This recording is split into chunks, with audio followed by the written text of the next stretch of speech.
Hello everyone, welcome to the another video of CMA US Part 1 question solving series. Today we are going to solve questions for section A and about which chapters. So the chapters will be integrated reporting, accounts receivable and inventory. I hope with the help of these question solving techniques which I will be sharing, the concepts will be very clear to you guys and we will also learn how to approach the questions in the examination. Let's start. Question 1. Which of the following best defines the integrated reporting as described in the international framework? So, which is the best definition of the international reporting? Option A, a process resulting in periodic communication by an organization about its financial performance only. Is this the correct answer? No, because this option is talking about only financial performance, whereas integrated reporting is way beyond just the financial performance. Also guys, one tip I would like to share with you people, that when you are appearing for any of these MCQ based examination, if any option has the word only written with it, that means that option is not the correct answer. There is going to be a very high probability that any option with the word only in it is not going to be the correct option. So that's why option A is incorrect. I also see the only word in the option C. Let's see if option C is gonna be correct or not. Option C says a voluntary environmental impact reported required only for publicly traded companies. Is it required only for publicly trading companies? No, it's not only about the voluntary environmental impact. It's more than that. So again, option A and C I can clearly eliminate in the examination just by reading it quickly, because two words only is being given over there. So in the exam, I will be left with only option B and D. What does option B says? A process that results in periodic communication by an organization about value creation, preservation or erosion over time. This looks like my correct answer. But again, before marking it the correct answer, let's have a look at the option D as well.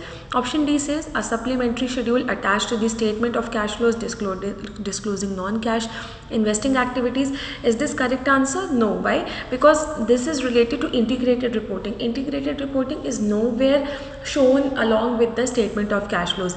So option A and C we have eliminated clearly because of the word only, and also it doesn't make sense to what is being asked. And option D is again not at all related to my concept which is being tested in this exam. So automatically option B becomes the correct answer. And also the meaning of integrated reporting as per the IR framework is the same which is there in option B. Coming to the question number 2, under the IR framework, which of the following is not one of the 6 capital used to describe the resources and relationships an organization uses to create value? So this is again, this is a memory based question. Like if you guys remember, what are the 6 capitals? So the 6 capitals are the financial, manufactured, intellectual, human, social and relationship and natural capital. So these are there, but the marketing capital is not something which is there a part of the 6 capitals. So automatically option C, marketing capital, becomes the correct answer because this is not one of the 6 capitals. Coming to the question number 3, Meridian Robotics has built a proprietary software platform and an extensive patent portfolio protecting its autonomous navigation technology. In integrated reporting, these resources are best classified as what? They will be classified as intellectual capital. Why? Because these capital, this is generated by their own, and patents, copyrights, these things are part of which capital? These are the part of our intellectual capital. So that's why automatically option C becomes the correct answer. So you can see, like for integrated reporting, if you know what each capital denotes, what is there in each capital, so in that way it becomes really easy for us to identify the correct answer. Moving on to the question number 4. Harborview Bank sponsors free financial literacy workshops in communities where its branch operates and tracks the goodwill this generates with local residents. In its integrated report, this activity would be reported under which capital? Is this related to human capital? No. Why? Because human capital is related to the organization's own employee, not the external community. Then option B, social and relationship capital. Is this the correct answer? Yes, this is the correct answer. Why? Why? Because this is something which is related to the society and the other external groups, and it is also like helping the organization in developing a good goodwill. Then option C, financial capital. Is this related to something finances of the business? No, we are not talking about raising funds or anything like that. Then option D, natural capital. Is it related to natural capital? No, because in natural capital, whenever there is environment or natural resources related, then it will be the option D. So option B will be the most relevant for our answer. Question number 5. In the context of integrated reporting, value creation is best described as, that means integrated reporting, as per the integrated reporting, what should be the value creation? We have multiple options. Let's have a look in each one. So, a process that optimizes financial performance solely for the benefit of an organization's shareholders. Does it talk about only shareholders? No, because we have studied in integrated reporting that whenever we are creating value, it should not be just for the shareholders, it should be for the stakeholders. So, this is not giving us the holistic meaning of the value creation. So, option A is the incorrect. Option B, usage of organization's capital to build wealth for management. So option B is only for management of the organization. It's not talking about the stakeholders again. So that's why option A and B both are incorrect. Option C, a process driven by an organization's business activities and outputs that result in increase, decrease or transformation of its capital over time. This is somewhat looks like my correct answer. Then option D also I'll have a look, because again option C looks like the value creation. We are creating the value over time, because again value creation is something which takes some time. So I feel option C is the correct answer, but let's have a look at option D also and justify our correct answer is option C. So option D says a process of reporting only positive changes in an organization's financial capital. This option is wrong, because it is only talking about the positive changes, whereas in value creation we consider both the how do we preserve it and how does the erosion happen, both the positive and the negative changes, and again the word only is attached to it. So that's why this is also not the correct answer, and automatically option C becomes the correct answer. Question number 6. A manufacturing company begins incorporating environmental impact data, workforce safety metrics and community engagement outcomes into its core strategic decision-making process alongside its traditional financial analysis. The practice is best described as, that means they are thinking in such a way that they are also considering environmental impact, workforce safety, then they are also ensuring that they are making the decisions which is like strategic in nature and not just following the traditional financial analysis approach. So this is like somewhat like the integrated thinking which we have studied in the integrated reporting. Is integrated thinking somewhere there in the option? Yes, option C is the integrated thinking. So global citizenship is not somewhere we have heard about or anything we have studied about. So this is not the correct answer. Option B is wrong, because it says compliance with international financial reporting standards. So compliance with international financial reporting standards is something like which is not related to what we are discussing over here in the context of this question. Option D, shareholder wealth maximization. So shareholder wealth maximization, it is like about discussing more about the capital and everything, and this particular this whatever context has been given in the question, we are discussing about the entire society. This is talking about the stakeholders, whereas option D is only related with the shareholders. So that is why option C becomes the correct answer, integrated thinking. Now this starts the question for the accounts receivable. So in the accounts receivable, an aging schedule is used primarily to, why do we have the aging schedule? Let's have a look. Determine the depreciation pools for fixed assets. Is aging schedule in accounts receivable something related to depreciation? No. Why? Because depreciation is related to the fixed assets, non-current assets. Then option B, classify categories of employees for payroll purposes. Is accounts receivable aging schedule for payroll purposes? No, not at all. Option C, estimate the net realizable value of accounts receivable. Is this correct? Yes. Why? Because we estimate the NRV with the help of our aging schedule. That is the how much value we are actually gonna get from a particular set of accounts receivable. So yes, this is the correct answer. Option D, estimate the level of inventory obsolescence. Is this correct? No, this is not correct. Why? Because option D is aging schedule does not give us the inventory obsolescence level with the help of the aging schedule. Coming to the question number 8, the allowance method of recording estimated credit losses on accounts receivable is preferred over the direct write-off method primarily because. So why the allowance method of recording is preferred? Allowance method is preferred over the direct write-off method because usually what happens, we should have the matching concept. That's why we are following what? We are not following the direct write-off method, because in the direct write-off method we are not following the matching concept. What is matching concept?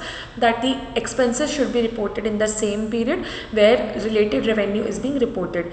In the direct write-off method, there could be a chance that the when we are directly writing off the accounts receivable, we are removing it from our books of accounts. This might happen in some other reporting period. This might happen in next year. So that's why we follow the allowance method.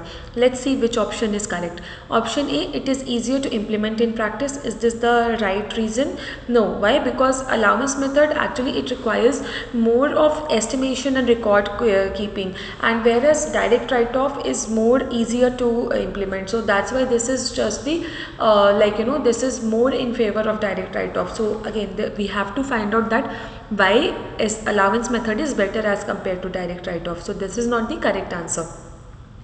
Option B, achieves a proper matching of credit loss expenses with the revenue that give rise to the receivable. Is this the correct answer? Yes. Why? Because this has the proper matching period concept it is following.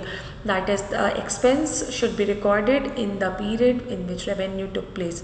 Then option C, allows management to avoid recognizing any credit loss expense until an account is deemed permanently uncollectible. So is this correct answer?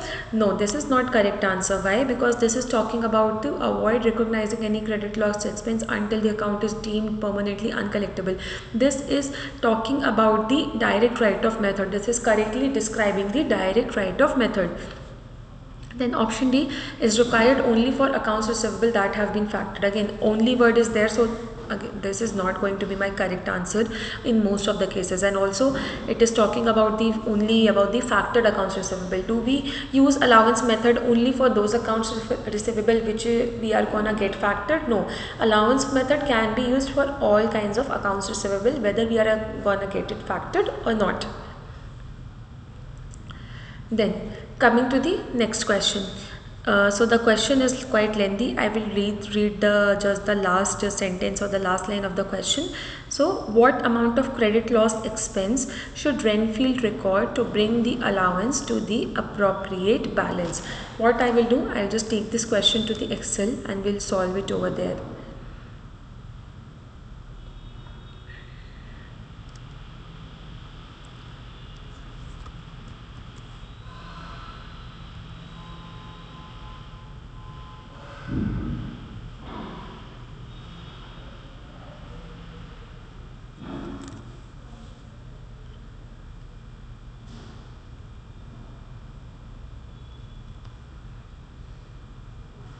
Okay, so now the question says what we have to do. We have to determine its allowance for credit loss using an aging schedule. So at year end, 0 to 30 days of this is, let's write down for 0 to 30 days.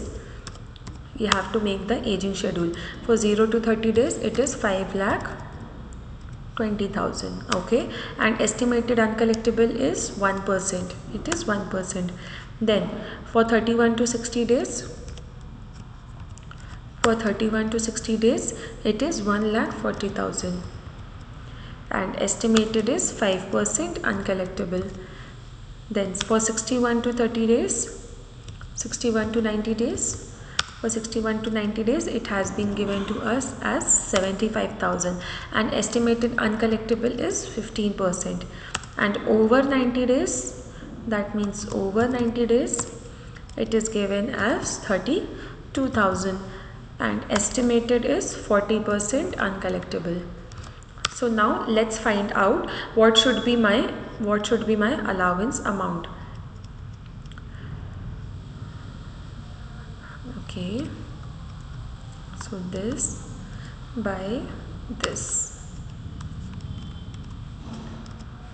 Okay, this much. Now what should be my total in my allowance account? The total in my allowance account should be 36,250 as per the aging schedule calculation. Okay, now the question is saying the allowance for credit loss says currently has a credit balance of 9,000 before adjustment. What amount should credit loss expense should Renfield record to bring the allowance to the appropriate balance? There is already a balance of 9,000 credit balance. So credit balance means what? This is a correct amount balance, like the account is properly is not in the debit balance, that is not unusual. So this is a normal credit balance. So 9,000 is already there in my balance, and my allowance ending balance, this should be my ending balance. My ending balance should be this much. So that means how much more should I add in my allowance account to make it 36,250? So from 36,250 I will reduce the amount which is already there in my allowance account.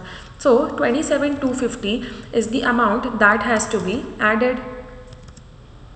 In my allowance account. Now when I am adding any amount in my allowance account, what it will become? It will be my expense. And it will be recorded as a credit loss expense. So what will be my correct answer? Option A, 27,250 will be my correct answer. Okay guys, so what we did, so first of all in the question we have been given the aging schedule. So in the examination when you are getting the aging schedule, you can use the scribble paper and do your calculation like this, that you can write the amounts as per the aging, then find out like what percentage is uncollectible, find out the total amount that should be there as your ending balance as per the calculation, then what is already existing. This 9,000 is already there in my allowance account and I have to make the balance equivalent to 36,250. So from 36,250 I removed the 9,000. So 27,250 became what? 27,250 became my this amount that has to be added in my allowance account. When I am adding any amount in my allowance account, I am doing what? I am showing it as a expense. Okay, we will need this question again to be solved, so I am just noting it down. This is question number 9. Cool. Now question number 10. Alderwood Company determined its allowance for credit loss using an aging schedule which indicates that 54,000 of receivables are estimated to be uncollectible. So in this question we don't need to do the calculation. It is already given that the 54,000 of receivables are estimated to be uncollectible. Before adjustment, the allowance for credit losses account has a debit balance of 3,200 because write-offs during the year exceeded the prior year's estimate. What amount of credit loss expense should Alderwood recognize for the year? Interesting question guys. So in this question we have to do less calculation, but if you guys remember, in this case, whenever we have a debit balance, we add the estimated required ending balance to the debit balance. So this is that same question.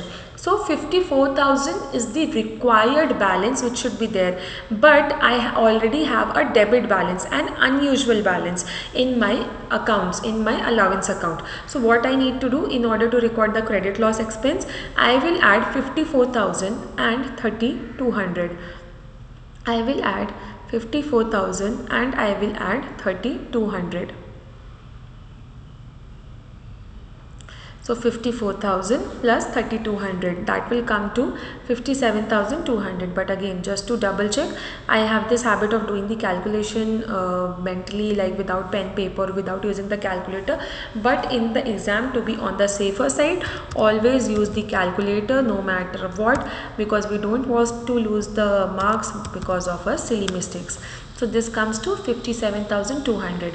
54,000 I want my balance to be there, but 54,000 I want the balance. This should be my balance. This is 54,000. This much I want my balance in my allowance account, but it has a debit balance. That means it's kind of a negative balance. It is an unusual balance of 3,200. So first of all, I need to remove this 3,200. So I will record this 54,000 plus this 3,200 as an expense, as a credit loss expense on my income statement, in order to ensure that the balance on my account is 54,000. Moving on to the next question. Belhaven Company estimates credit losses as 2% of credit sales.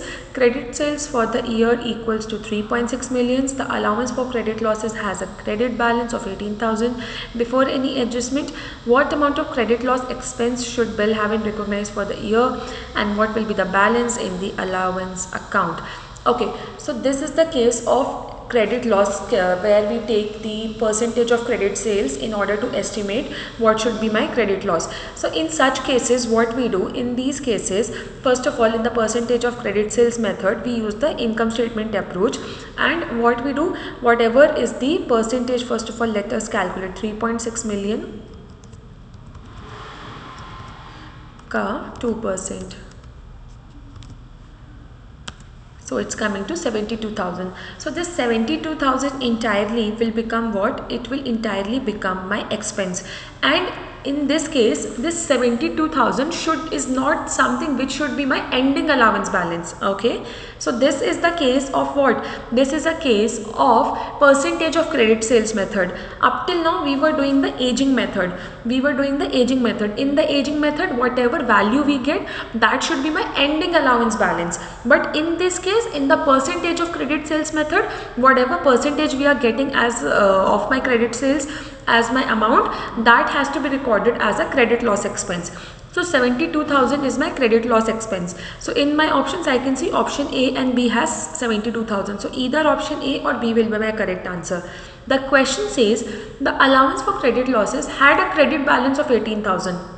The allowance for credit loss already has a balance of 18,000, and this 72,000 again we have for this year. So in this 72,000, I will add 18,000 and 90,000 will become my ending allowance balance.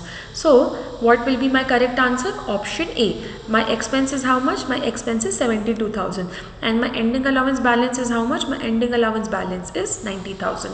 So that's how it becomes my correct answer. Question number 12. Thornwood Company sold 200,000 of its accounts receivable to a factor without recourse. The factor charged a finance fee of 4%. Which of the following correctly describes the Thornwood would required from this transaction? So 2 lakh ka 4%. 2 lakh ka 4%. 2 lakh ka 4% is what? 2 lakh ka 4% is something which the factor has taken. So I have Thornwood is, suppose Thornwood wants to sell accounts receivable. I am the factor, I am the bank, I am buying their accounts receivable without recourse, and I am charging a fees of 4%. I am charging a fees of 4%. So 8,000 is my fees. So from 2 lakh I will deduct 8,000. From 2 lakh I will deduct 8,000. 1,92,000 I will give them cash. So what will Thornwood should recognize? So cash they are getting. So we should debit cash by how much? 1,92,000. Fine. Then what they should credit? They should credit the accounts receivable by 2 lakhs. But the 8,000 loss, what they should record as? That is a loss on the sale of receivables. So that's why option B becomes the correct answer, because it is talking about debit loss on sale of receivables. Okay. Now, moving on to the next question. Which of the following statement is true regarding the assignment of accounts receivable versus the factoring of accounts receivable for business seeking short-term financing? Okay, so we have two cases: assignment of accounts receivable versus factoring of accounts receivable. So option A says, in a factoring arrangement that qualifies as a true sale, the transferee factor generally assumes the risk of default by the customer. Yes, if it is a factoring which is qualifying as a true sale, that means which is without recourse, then what will happen? The risk of default is transferred to the factor, to the bank or to the transferee. It is one and the same thing. So in case the customer defaults, who is going to bear that risk? The transferee is going to bear that risk. Option B says, in an assignment of accounts receivable, ownership of specific receivables is always transferred to the lender, extinguishing the transferor's obligation. Is this correct? No. Why? Because this is like assignment is like typically a secured borrowing arrangement. So there the receivables, it only acts as a collateral and legal ownership is not transferred. So that's what assignment means. So that is why this is not the correct answer. Then moving on to the option number C, why it is incorrect. Factoring never results in a loss being recognized by the transferor. No, this is wrong. Why? Because whenever there will be a factoring fee is charged by the factor, and that factoring fee is recorded as a loss, as we have seen in the previous question. In the question number 12, we saw that the factoring fee is a loss for us and we record it as a loss on sale of receivables. So this is not the correct answer. Then also one important tip, as we have seen that if there is word only in any of the options, that is not going to be, there is going to be high probability that any option with the word only is not going to be a correct answer. Similarly, if we see that the word never is there in any of the answer, and if the word always is given in any of the options, then there is a high probability that is also not going to be a correct answer. But again, as you can see, in option C the word never is given, in option D the word always is given, here it is never, here it is always. So there is a high probability C and D are not my correct answer. Then again, in option B I see the word always is given over here, right? So whenever in the examination, how I will approach this question quickly, I am seeing that okay, option B has the word always, option C has the word never, option D has the word always. So whenever anything, some extreme kind of word is given in this question, that which is like, just being very like never, always, only, these kind of words if you find in any of the options, just first read it through and in the context of the question and try to eliminate it if it is making sense, because in most of the cases that's what my experience is, that if these words are there in the option, it's not going to be the correct answer. So yeah, option C is not, that's why not the correct answer. Option D, assignment of receivables always results in a sale being recorded similar to factoring. No. Why? Because assignment means what? Assignment is usually recorded as a loan. It is usually a loan against which we have a collateral. What is the collateral? The collateral is the accounts receivable.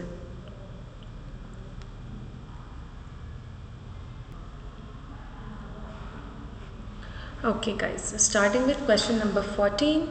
Kestrel Company accepted an 8-month 6% interest bearing note receivable of 45,000 from a customer on October 1 year 4 in settlement of an overdue account. Kestrel's year end is 31st December. What amount of interest revenue should Kestrel recognize for the year ended 31st December year 4? Very simple interest kind of a question. I know we have not studied something in the concept like this, but again just see, they have a 8-month 6% interest bearing note receivable of 45,000. So that means on this note receivable they are gonna get 6% interest. And what should be the interest revenue that Kestrel should recognize on December 31st? So first of all, let's calculate 1 year ka interest. So 45,000 ka 6%, it's coming to 2,700. But this is for one entire year and we have to report the interest for 3 months, October, November, December, because we received it on when? We received it on 1st October. So this becomes into 3, then 8,100 we got, right? Let's do the calci again. So 45,000 ka 6%. So this comes to 2,700 and this is for 12 months. Sorry, this is for 3 months we have to calculate. So this is for entire 12 months. So I will divide it by 12. Then I will multiply it with 3 because October, November, December. So 675 becomes my interest revenue. Very simple and easy to understand. Question number 15. When a specific customer account previously determined to be uncollectible is written off against the allowance for credit loss, the right of entry will be. That means what is happening, that we have a customer for whom we have decided that okay, there is gonna be uncollectible amount, and we have to do what? We have to write off that particular accounts receivable from our books of accounts. So what is going to be the impact of that? Option A, decrease total assets and decrease net income. So first of all, let us understand what happens whenever we are writing off a specific account. What journal entry we pass? We debit the allowance for credit loss account and credit the accounts receivable. We reduce the allowance account and we reduce the accounts receivable by the same amount. So when I am reducing both my allowance and my accounts receivable by the same amount, is there gonna be any net impact on my total assets? No. I'll just take the figures in order to explain you clearly. Now suppose my accounts receivable I have and my allowance is there. Okay. For my accounts receivable, say this is 100 and this is 20. So my net receivables is 80. Now there is a accounts receivable which is of 5 rupees, which becomes uncollectible. The customer is saying they are not gonna pay it. So in order to write it off, what I'm gonna do, I'm gonna reduce 5 from each accounts receivable as well as allowance. So this becomes 95, this becomes 15.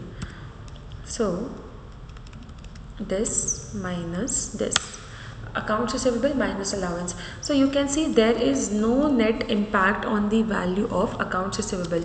It is the same. So I will say that it will have no effect on the total assets or the net income. Option B. Why? Because we are just simply impacting my accounts receivable and my allowance account, and both are being decreased by the same amount. So there is no net effect on that.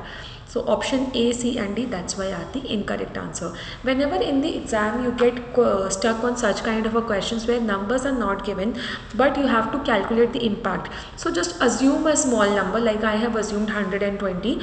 So that way you can assume and do your calculation. That way it will become really easy for us to mark the correct answer. Coming to the question number 16. Palisade Company uses the allowance method to account for uncollectible accounts. A specific customer account previously written off as uncollectible was unexpectedly recovered and collected in full in cash during the current period using the standard reinstatement approach. What is the effect of this recovery on Palisade's current ratio and total working capital? First of all, what is current ratio?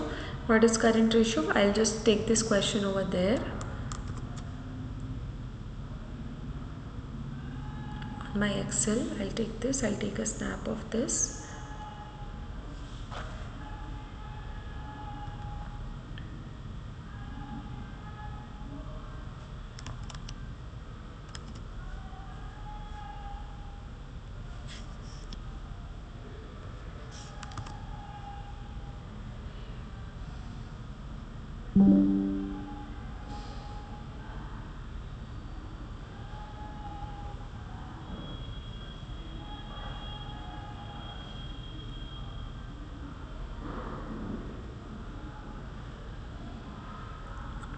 So this is my question.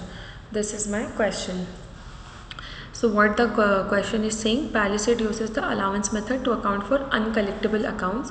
A specific customer account previously written off as uncollectible was unexpectedly recovered and collected in cash full.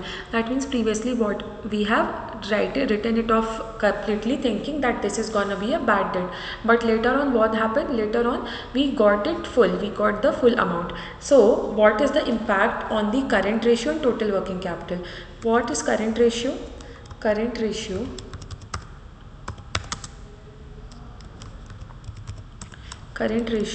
is current assets divided by current liability. And what is the working capital? My working capital is current assets minus current liability. This is my current ratio and this is my working capital. So what is the impact? So first of all, when we are doing this thing, so we are gonna do what? We are gonna increase both the allowance account and both the accounts receivable account by the same amount. Whenever we are getting our accounts receivable back in full, what we are gonna do? We are gonna increase both by the same amount, and we will do what? And we will completely then then collect the cash, and we will debit the cash and credit the accounts receivable in order to nullify the impact of the accounts receivable what we have increased. So first of all, when we are recollecting, like when it is getting recovered, what I'm gonna do? I'm gonna accounts receivable, I'm gonna debit, and allowance I'm gonna credit. I'm gonna debit, I'm gonna credit.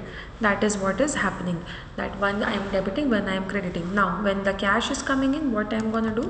Cash debit and AR credit. Cash debit, AR credit. That's what my journal entry is gonna be like. Now the question is asking what is the net impact on my current ratio and working capital. So if I see my current ratio, which is current assets upon current liability, so what is gonna be the impact over here? So we can see that there is going to be no impact on my current asset. Why? Because I am increasing it by the same amount. I am increasing my, if you see this entry, I am increasing my accounts receivable by the same amount, and again I am decreasing it by the same amount. So what will be happening? There will be no impact on my current asset. So that's why my current ratio is going to be the same. Now coming to the working capital is what? Current asset minus current liability. What is happening? That my amount in the current asset is not gonna change, it's gonna remain the same. So that's why there is going to be no impact on both my current ratio as well as on my current working capital. So always remember this, guys, no impact on both the current ratio and the working capital.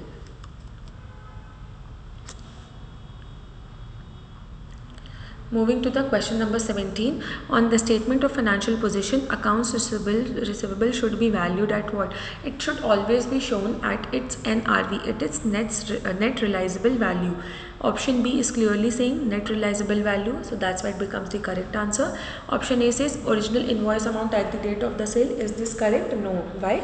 Because we never record the AR at its invoiceable amount, whatever is invoiced amount at that. Then option C is current fair value determined via discounted cash flow method. No, we don't use this method. Option D, amount that will be due at the maturity date including all future interest. Is this the correct amount? No, this is not the correct, this is not the correct answer, because again this is not something which we record the accounts receivable at. Moving on to the question number 18, which of the following statement is true regarding the pledging of the accounts receivable as a collateral for a loan? That means when we give the accounts receivable as a loan, what is happening? The receivables are removed from the transfer books once pledged. No, this is wrong. We don't remove it from the book of the person who has taken the loan. Option B, the receivables remain on the transferred books and a liability is recorded for the loan proceeds received. Is this correct? Yes, this is correct. Why? Because the receivables will remain on my book and I will record a liability for the loan amount of money which I am getting in exchange of that receivables as a collateral. Then option C and D has the words always and only in it. So high probability, incorrect answer. Let's have a look. Pledging always results in the loss of ownership of the receivables to the lender. No, wrong answer. Why? Because pledging does not transfer the ownership. So it's not the correct answer.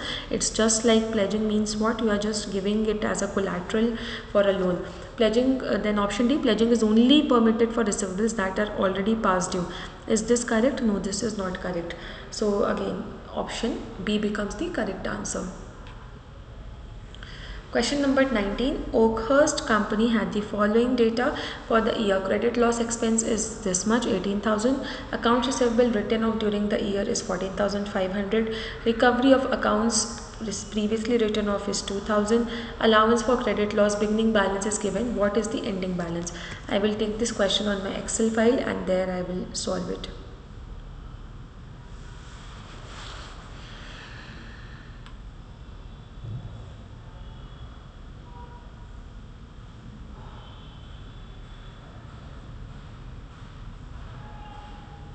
This is question number 19.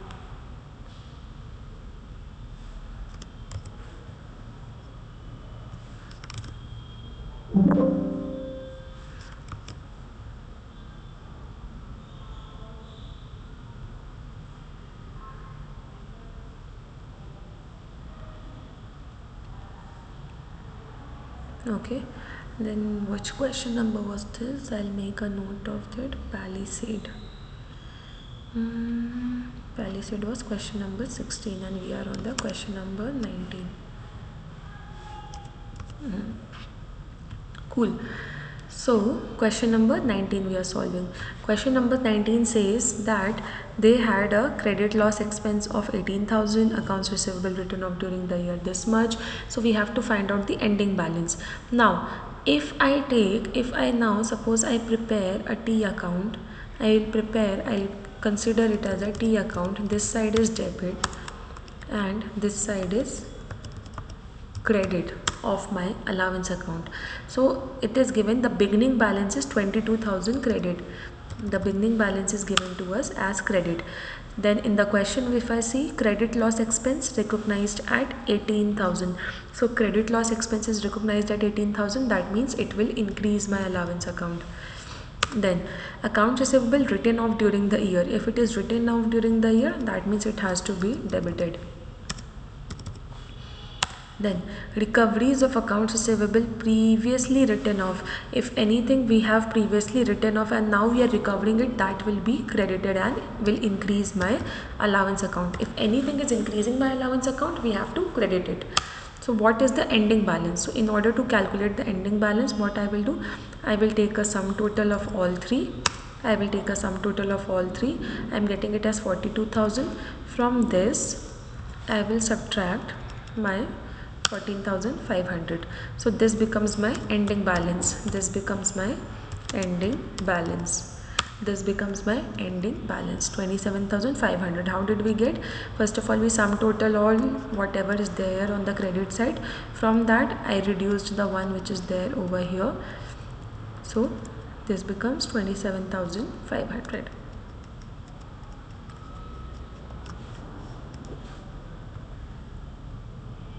I hope it is clear to you guys. Very simple approach. Just draw the debit and the credit columns and we should understand which particular item is gonna increase my allowance account. So if it is increasing my allowance account, it has to go on the credit side.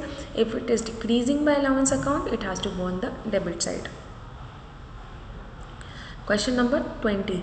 Fenwick company reports net credit sales for this much. Accounts receivable gross increased from this to this and 6,000 of receivables were written off as uncollectible with no recoveries. What amount of cash was collected from the customers during the year? Cool. I'll take this again on my Excel in order to solve it better.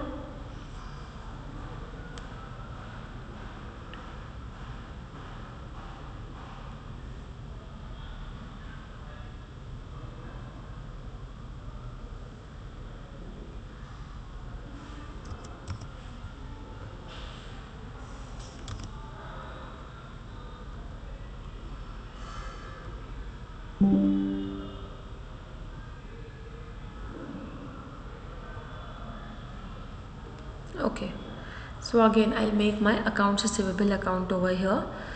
I'll write down debit here. I will write down credit over here. The question is saying it reports net credit sales of 9,20,000 and accounts receivable increased from 1,10,000 to 1,28,000 during the year. If it is saying it increased from 1,10,000 to 1,28,000 during the year, that means beginning balance was 1,10,000. Beginning balance was 1,10,000 and at the end when I will balance the account, it should come to 1,28,000.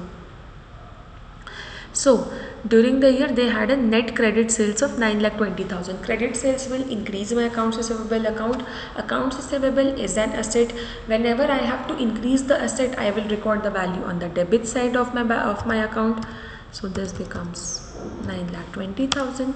Then 6,000 of the receivables were written off as uncollectibles during the year with no recoveries. 6,000 of it was written off.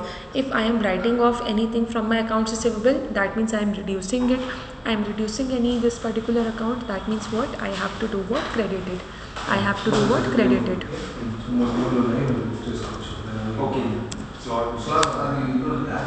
So this has to be credited. This has to be credited.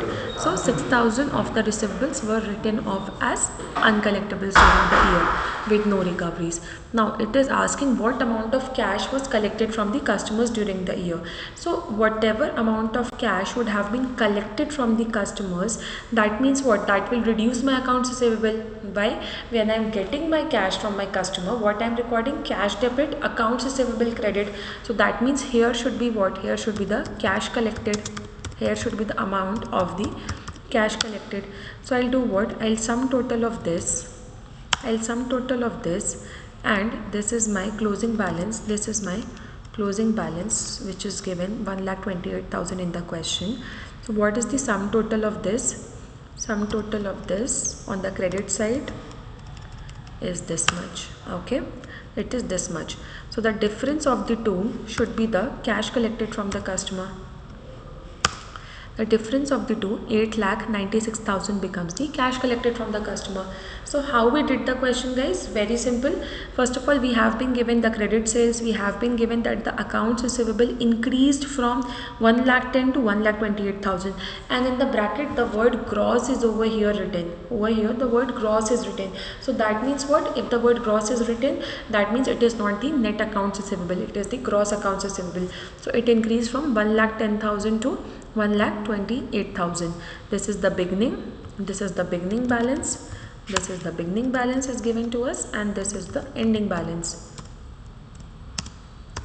Then the question is saying they are writing off the receivables by 6,000.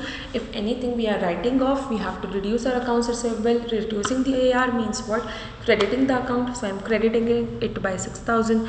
Then what it is asking, what it is saying in the beginning, net credit sales of 9,20,000. If there is sale of 9,20,000, credit sales will increase my accounts receivable. So this was my sales figure, and my plug figure. The plug figure was my cash collected. This I need to calculate. So I did the total of the debit side and the total of the credit side and equal both the equations. And what was the balance? Balance is 8,96,000.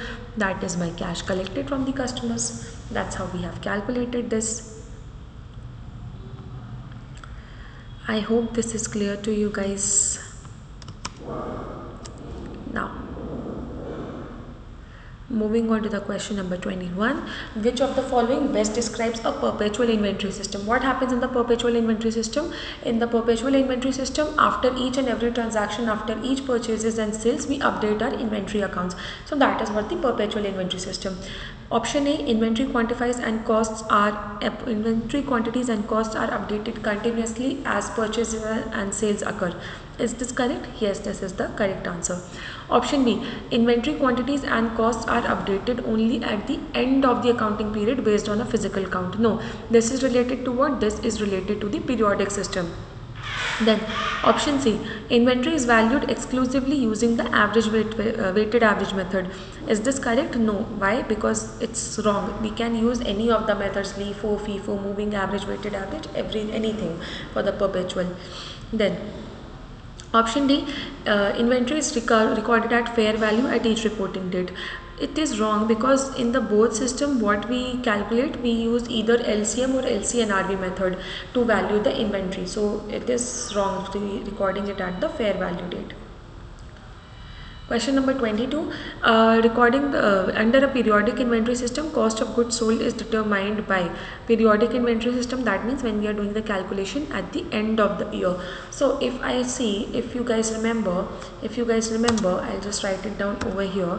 The formula was what? The formula of COGS was beginning inventory. Turn on like this. COGS was beginning inventory plus purchases minus ending inventory gives my cost of goods sold. Let's see. Let's see which option is the same. Option A, recording the cost of each item as it is sold throughout the period. Is this correct? No, that's not how we record the value of cost of goods sold. This is talking about, option A is talking about the perpetual system, and we are talking about the periodic system. Option B, deducting the ending inventory determined by the physical count from the cost of goods available for sale at the end of the period. We are detecting the ending inventory, and from what? From cost of goods available for sale. What is cost of goods available for sale? Beginning inventory plus purchases. What is there in the beginning of my year, and whatever I have purchased, that will total become what? Cost of goods that is available for sale. That is the goods available from sale. So yes, this is the formula, that is from ending inventory. Ending inventory, we are reducing it from beginning inventory plus what? Plus purchases. So that's what it becomes, cost of goods sold. Then option C, applying a predetermined standard cost to each unit sold. No, this is not we follow in the periodic method. Option D, always using the FIFO clause, cost flow assumption. The word always is there, so again it's not at all relevant, and also it is incorrect from our questions point of view. Now question number 3, question 24 and question number 25, 26. Till question number 26 we have to use the same data. What I'm going to do, I'm going to copy this on my Excel. This I'll remove, or maybe this I can highlight. Yeah. So question number 23, I'll just take a snap of this.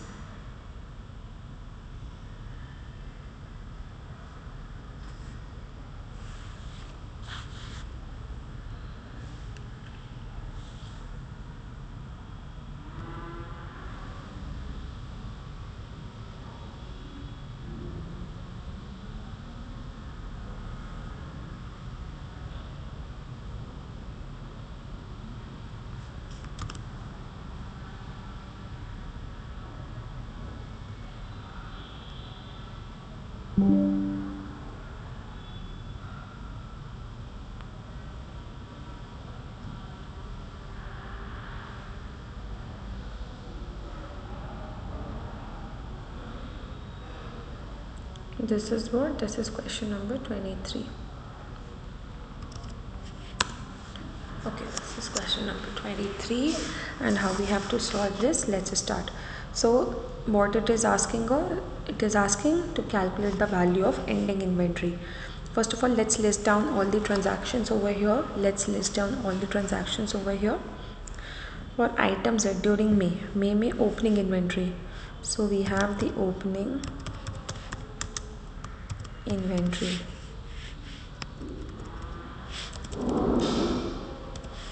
So we have been given the opening inventory, 100 units at $8 each. And this is the units, and this is the price. Okay, it purchased 150 units. This is the purchase of 150 units at 8.4. So the date is also given to us. So this is on May 1, and this is May 14. No, this is 6th May. This is May 6. Okay, this is May 6. Now, what else the question is saying? 14th May sold 18 units. 14 May sold. How many units? Sold 180 units. Then 22 May purchased 150 units. Whenever you see such kind of questions, it's best to write it down. 150 units. 150 units at 8.8. Now 27 May sold.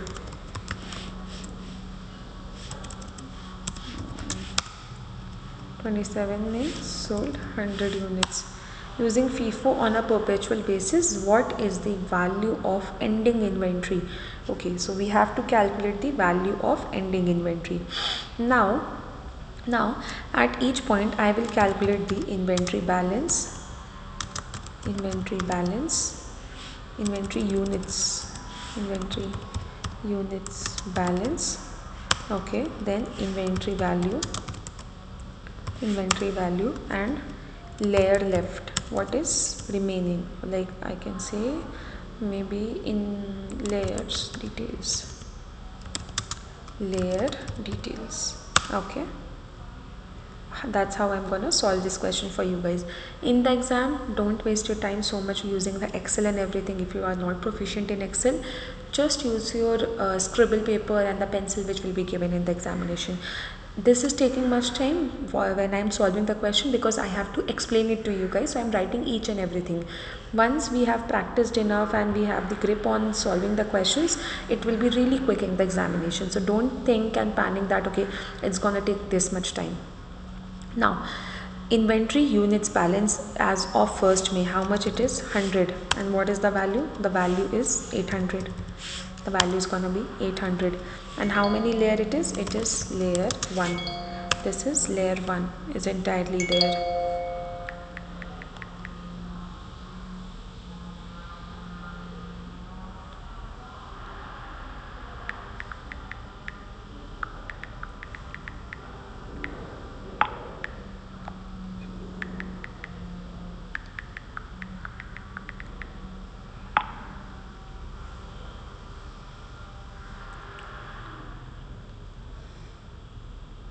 Okay, now there has been purchases of how much?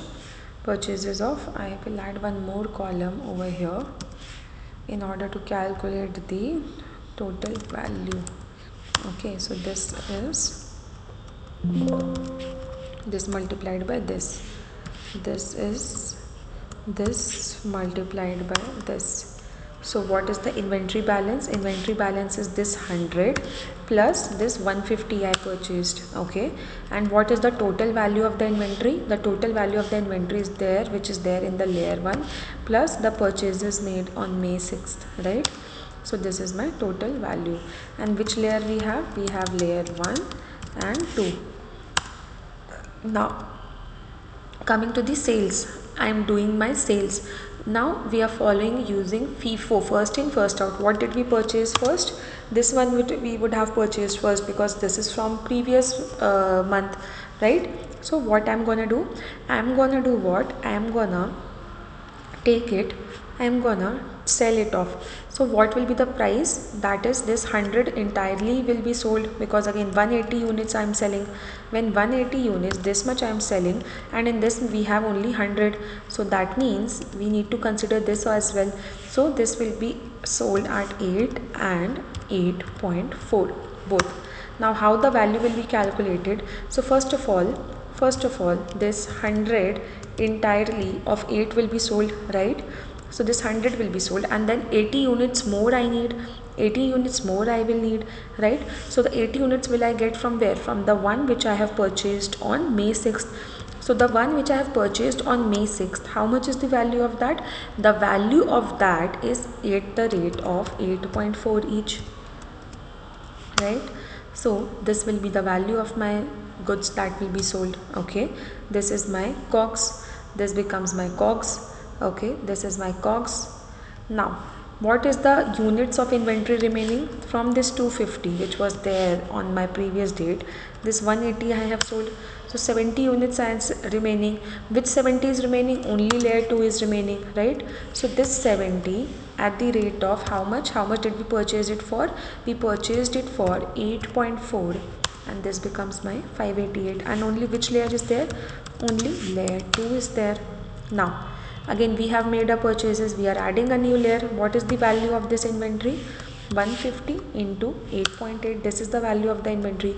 How much total inventory do we have now? This 70 which is there as after the sales, plus the one which we bought as of now. So this will be 220. What is the inventory value? The inventory value should be this much. The balance which is there, sorry, yeah, inventory value will be the one which is there as of previous sales, whatever the inventory value is remaining, that plus what we have purchased. Now what I have purchased, this 1320, so this becomes the value of my inventory. So this becomes layer 2, and 3, this. Now again I am making the sales, I am doing the sales. Now when I am doing the sales, what is happening, how much first of all we have to sell for? 100 bucks, 100 units I am selling. And from layer 2, from my layer 2, this is my layer 2, right? From this my layer 2, only this 70 is remaining, only this 70 is remaining from my layer 2, only this 70 is remaining. So that means I have to sell this 8.4, and I have to sell what? I have to sell the one which is I have bought at 8.8. So what will be the value?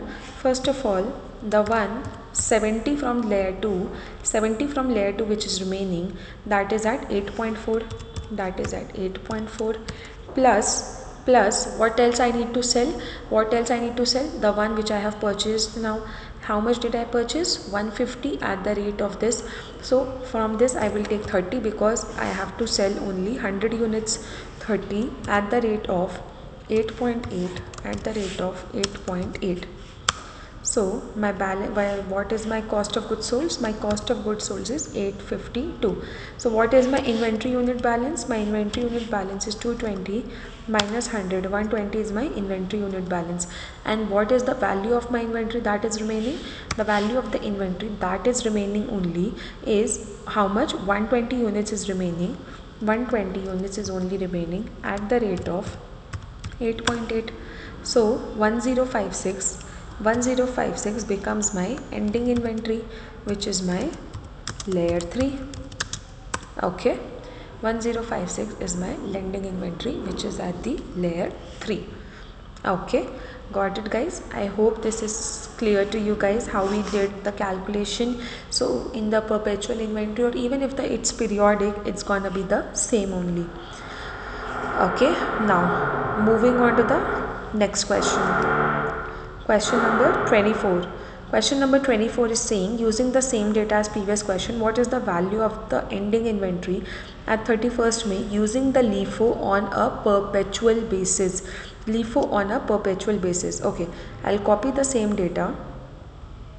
I'll number this as 24. Okay, now I'll copy the same data, and we have to do as per what? As per question number 24. Question 24. This is question 24.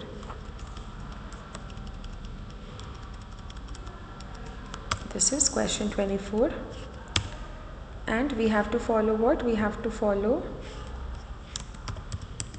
LIFO perpetual. Okay, we have to follow the LIFO perpetual. I'll just discolor everything, and I will remove this. I will remove this. This will be the same, this one, until the sales has been done.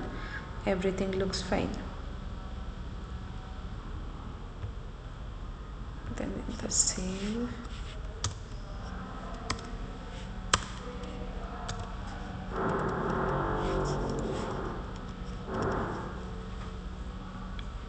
Okay, now this we have already calculated, and we are doing what? We are doing LIFO perpetual, last in first out perpetual, and we need to calculate what? Ending inventory. LIFO perpetual mein ending inventory I need to calculate. Now guys, if you just have a look at this question, now I am selling it off, and this is a perpetual method. So that means whatever I have purchased over here, that I'm gonna sell off. So I will be selling it, but I am selling 180 units, and in my last in first out I have only 150 units which I purchased. So 150, like some 150 units I will take from here and 30 units from here, right? So the cost will be both 8.4 and 8.4 and 8, both will be there, right? 8.4 8.4 and 8 both will be there. Okay, so what will be the value? The value will be this 150 which I have purchased, on 6th May. This will be entirely sold, plus 30 units more which I bought on May 1, 30 units more which I bought on May 1, that I'm gonna sell. So this is 1500. So what is the balance inventory which is there? The balance inventory that will be there, the balance inventory will be 250 minus 180, 70 is there, and this 70 is which one? This 70 is of layer 1. This 70 is of layer 1. And what's the price of layer 1? That is on the 1st May, it is $8 per unit. So my layer 1 is only there now. My layer 1 is only there now. Okay, my layer 1 is only there now. Now coming to this, coming to the next one. Next we have the purchases. So purchases, again we'll calculate the value. So this is my purchases, and what is the inventory balance? How many units are there? We have 220 units in hand. Okay, so what is the total value of the inventory? Total value becomes the 560 which was there on my 14th May, that the value inventory which is remaining with us, that plus what I have bought, so this becomes the value of the inventory which is there. So this is layer 1. Layer 1 how much? Then layer 1 70 units are there, plus layer 3. How many units of layer 3? 150 units of layer 3, that is there. Okay, now I am selling off how many units? 100 units, and this is gonna be LIFO, last in first out. So this one I am gonna sell off, right? This, the purchases which I made, how much will be priced at? 8.8. so 100 multiplied by this will be 880. Now what is the inventory units balance? What is the inventory unit balance that will be there? 220 minus 100, 120. Okay, so 220 minus 100, 120 is the balance of the inventory which is there now. Now this 120 which is there, this is comprising of what? So basically from this unit, from this purchases of 150, I have sold 100, right? So how much it is remaining? 50 is remaining. Of that, 50 is remaining at the rate of 8.8, plus layer 1 का 70 is पूरा there, at the rate of 8. So how much it is coming? 1000. This is coming as 1000. So option A, 1000, as you can see, is the correct answer of my ending inventory. So guys, we have to be very careful with the layer when we are doing the calculation for LIFO perpetual or FIFO perpetual periodic. So that we need to keep in mind. Now moving on to the question number 25. What is the, using the same data, what is the value of the ending inventory of May 31 using the periodic weighted average method? Okay, periodic weighted average method. So I'll just copy the same data. So this becomes 25. And question 26 also will be coming here. So in question 25, what I have to calculate? Periodic weighted average.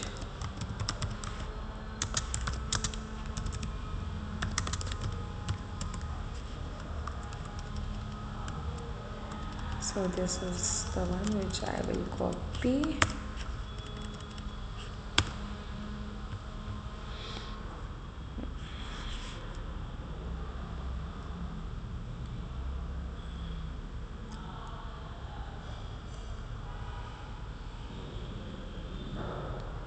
Okay, now we'll start our calculation. I'll just remove all this. I will remove the sales one.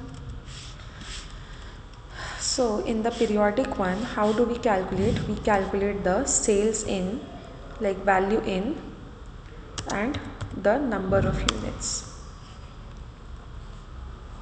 Okay, so what is the value in that came in?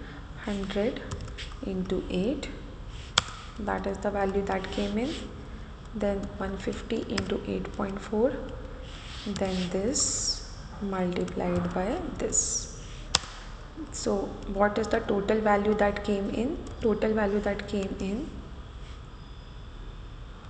is this much. Okay, and what is the total units that came in? So this is the total cost. Now if I have to calculate the total units that came in, so this will be 100, my opening inventory plus my purchase is 150 plus my again purchase is 150. So this divided by this, 8.45 becomes my what? 8.45 becomes my average.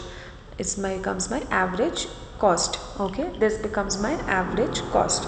Now the question is very straightforward and clear to us. This is my average cost per unit. This is my average cost.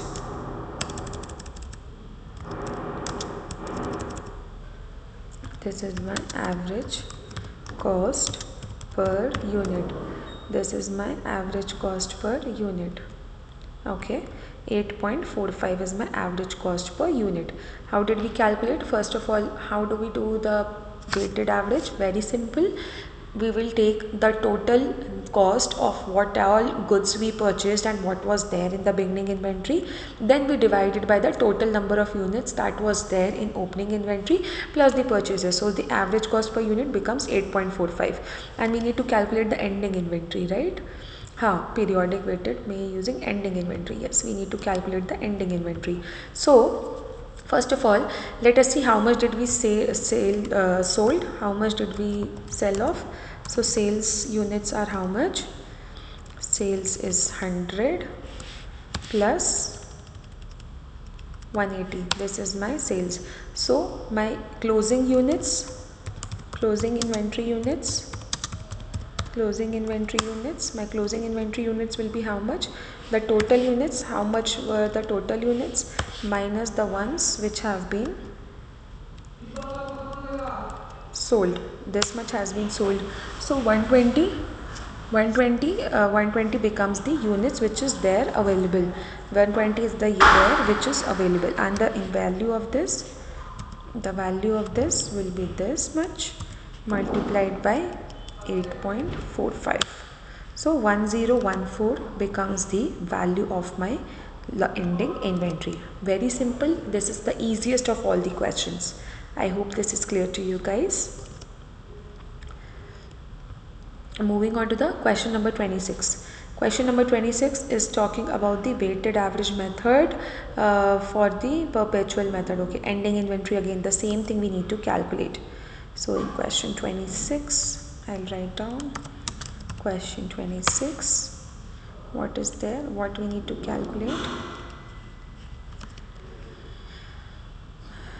Question 26, ending inventory perpetual method.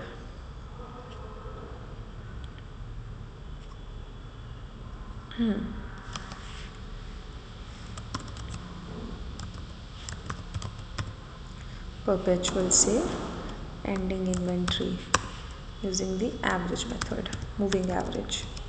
This will be the moving average method. Yeah, this will be the moving average, and we need to calculate the ending inventory. So again, I'll just copy the basic data which is needed for a question calculation. So this becomes this units, then what is the value added, or maybe just the value is fine. I'll add the columns as and when needed. And what I'm gonna do in this value, I need to then find out the units in hand,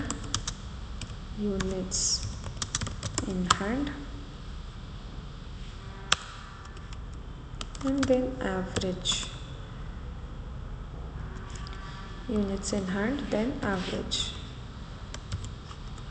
Okay, so how many units did we have in hand?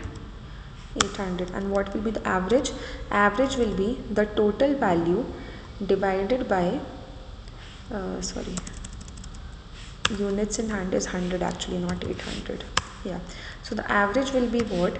Total value divided by the units in hand. So 8 becomes the average as of now. Now coming to the purchases. When I purchased, what is the value of this total? This multiplied by this 1260. How many units do we have in hand? We have total 100 plus 150 units we have in hand. Now what is the total value? What is the total value? Total value total value the total value of this over here, this is the 800 only, this is fine. Over here the total value will be 800 plus this 1260. This becomes my total value. So these are the total value of the units. And what are the units in hand? Units in hand is 250. So 8.24 becomes my new average cost per unit. Average cost per unit. This becomes my average cost per unit. Now I am selling it off. What will be my cost that I will be selling it off? At my average, moving average cost. So what will be the value? Multiplied by 8.24. This becomes the value. So how many units do we have in hand now? 250 minus 180. And what is the total value of that? Total value is 70 multiplied by the average which we calculated. Okay, multiplied by the average which we calculated. Just a second. Okay guys, so after each purchases my average value will change. So this over here my average cost per unit will remain at 8.24 that we have calculated when I purchased goods on 6th of May. Okay, now coming to the 22nd of May. 22nd of May I am doing the purchases. So this multiplied by this is the value of the total purchases. How many units are there in hand? This plus this 220. What is the total value? Total value is this plus this 1896.8. So this is my total value. Now coming to the average cost. Average cost will be what? Total value divided by the units in hand. So this becomes my new average cost per unit. Now when I am selling it off, what will be my average value? My average value will be 8.621. Just keeping it, always keep it to the two decimal places. Okay, always keep it to the 2 decimal places. Now what is the value of this? The value of this will be this multiplied by this. How many units in hand do we have? We have 220 minus this 100 units in hand. And what's the value of this? 120 multiplied by 8.62. The new, we have calculated the new average cost in this. So 1034 becomes my ending inventory. 1034, this one becomes my ending inventory. There is some decimal ka difference, that is fine, it is manageable. 1034 becomes my ending inventory. So you can see guys how easily we solved all the questions over here. Now moving on to the further questions. Question number 27. In a period of rising prices, which inventory cost flow assumption will result in lowest cost of goods sold and highest ending inventory? So either it will gonna be LIFO or FIFO, we know for that. Prices are rising. That means in the month of January, I have purchased it for in the month of January it is lower, in the month of March it is higher. So lowest cost of goods sold will be when I am selling the goods in January. That means the one which I have purchased first, that I am selling it off. So that means that is going to be case of FIFO, because January is the cheapest and that is becoming my cost of goods sold. March is the expensive, that is the high value inventory, that is going in my balance sheet. So FIFO will become my correct answer. Question number 28. In a period of sustained rising prices, a company that switches from FIFO to LIFO inventory valuation would most likely experience which of the following impacts? Now, it is the case of LIFO to FIFO. In the case of rising prices, that is during the inflation, from FIFO to LIFO. So, what is happening? I'll just take the figures. Whenever you see such questions, it's better to take figures and then solve the question. It becomes really easy. So I'll take a snap of this question and paste it over there.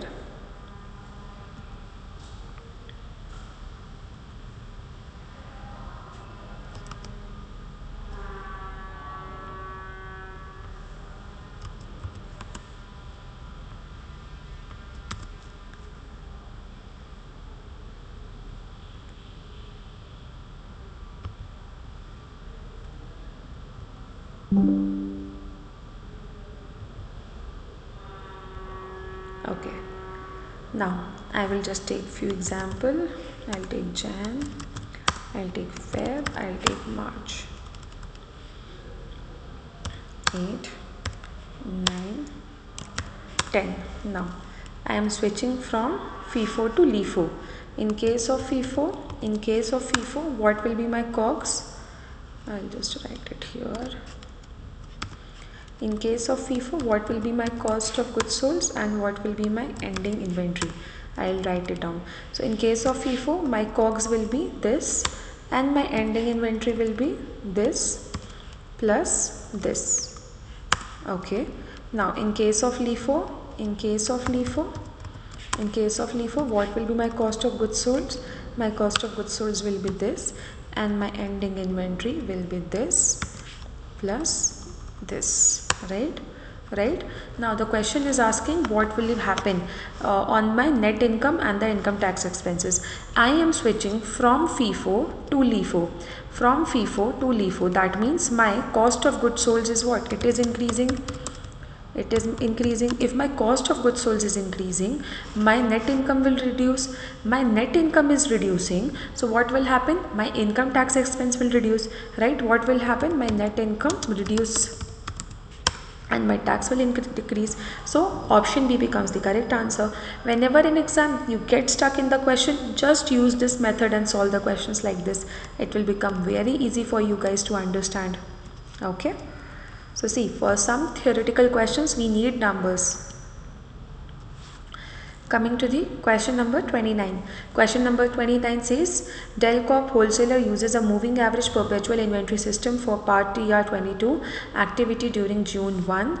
Is this? What is the total cost of goods sold recognized for the units sold on June 15? What is the total goods sold on June 15? What I'm going to do, I'm going to take a snap of this, paste it over there, and that's how I'm going to calculate it.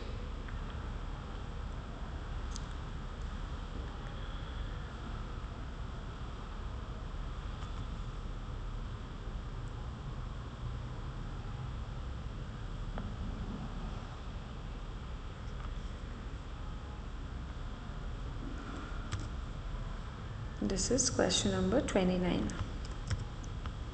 This is question number 29. This is question number 29.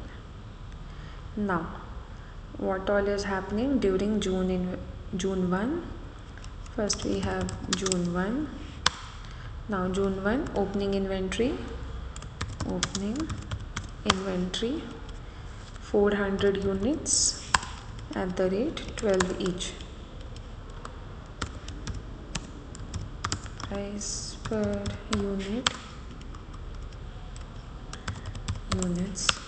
Okay.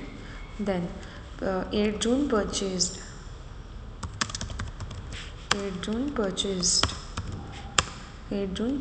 How many? 300 units at the rate 12.5. Then 15 June sales 500 units. Then 24 June is the purchases. 24 June is the purchases of how many units? 250 units. 250 units at 13 each. Now the question is asking, they are following the moving average perpetual inventory system. What is the total cost of goods sold recognized for the units sold on 15th June? So up till 15 June we need to consider. So what is the total value of the inventory? I'll just copy this from here. Price moving average. Yes. This side, or I'll copy. So first of all, what is the value? This multiplied by this. How many units in hand we have? We have 400 units in hand. What is the total value? Total value is 4800. I have calculated. What is the average cost per unit? Average cost per unit is this divided by this. This is coming to 12. Then coming to the purchases. Coming to the purchases. How much will be my purchases? My purchases will be, how much I'll be my purchases? My purchases is this multiplied by this. How many units in hand? Units in hand is this plus this 700. What is the total value? Total value is this multiplied by this. Now average cost, how will you calculate? Total value divided by the number of units. So 12.214 becomes the 12.214 becomes the my per unit cost. My becomes the per unit cost. Now the cost of goods sold on 15th of June. Very simple. This multiplied by this. 6107.143. 6107. C. Option A becomes my correct answer. So after every purchases in the perpetual method, the value of the inventory, the value of the per unit, actually per unit average cost which we calculate of per unit, it keeps on changing. Moving on to the question number 30. Which inventory cost flow method is most appropriate for a business that sells unique high value items such as custom jewelry or luxury automobiles, where each unit can be individually tracked from purchase to sale? So in such cases, if each inventory can be purchased, tracked easily, then a specific identification method should be used. So what is a specific identification method? We use it for high value inventories, where like each unit is a separate piece of inventory for us. So option D is the correct answer. Now question 31, 32, 31 and 32. 31 and 32, we have to use the same data. So in the question, what is given? Question 31, Granger Hardware had the following activity for a specific product: opening inventory, purchases again, sales is given using periodic LIFO. What is the cost of goods sold for the year? And then what is the cost of goods sold for the year using periodic FIFO? I'll just do one thing. I'll copy the data. I'll copy the question on my Excel file.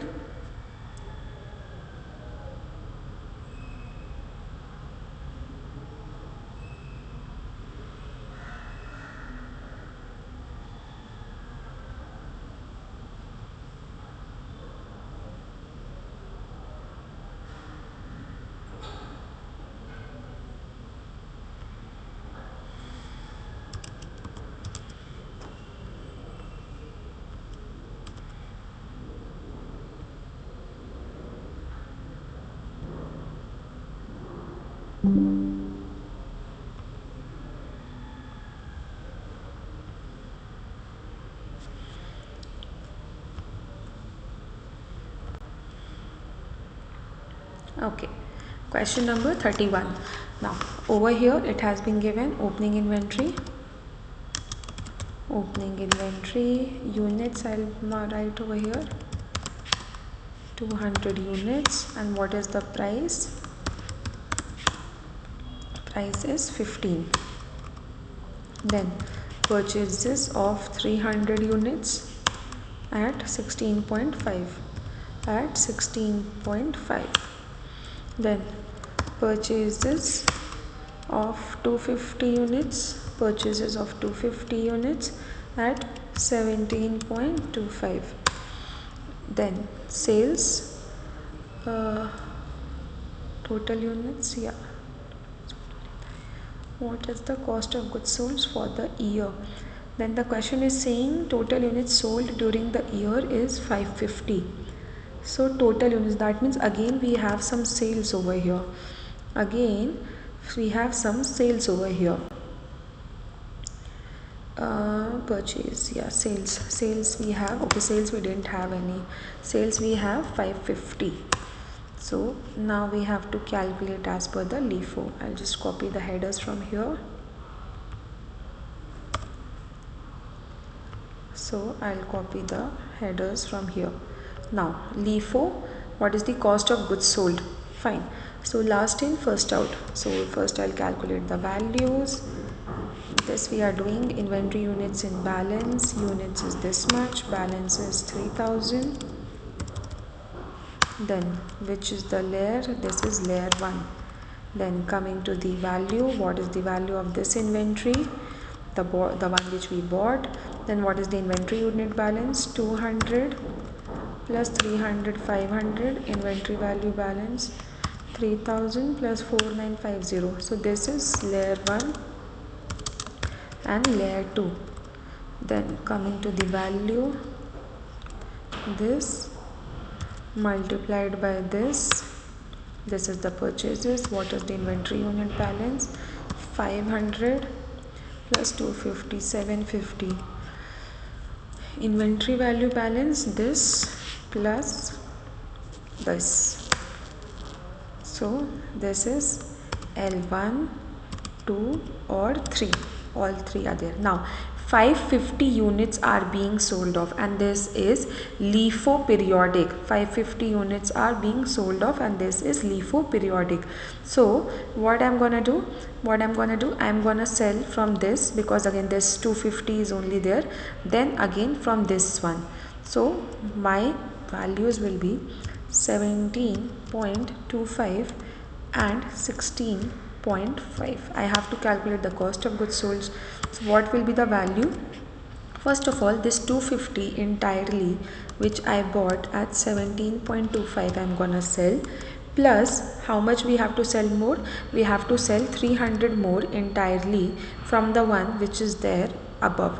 So I can say totally without just no need of doing this calculation only. If I sum total the last two ones which I have purchased, it is coming clearly as 550. So and what is the value of these? These two. The value of these is these two. We have calculated. So the total value which I am be selling off will be this plus this. The purchase is made latest. So 9262.5 becomes my COGS. 9262.5 becomes my COGS by cost of goods sold. I hope this is clear to you guys. Very simple, very easy to understand. This is question number 31. Now coming to the question 32.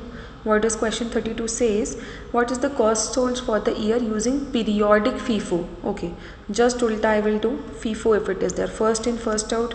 In case of first in, first out, what will happen? This 200, 300, first in, first out, because now we are doing question number 32, guys. Let's see what is given in question 32. Please pay attention, guys, those who are sleeping in the session. I know many of you would have fallen asleep. That cost of goods sold for the year using periodic FIFO. Periodic FIFO. So FIFO, first in, first out. What all came in first? This 200, then this 300 and 50 from this unit.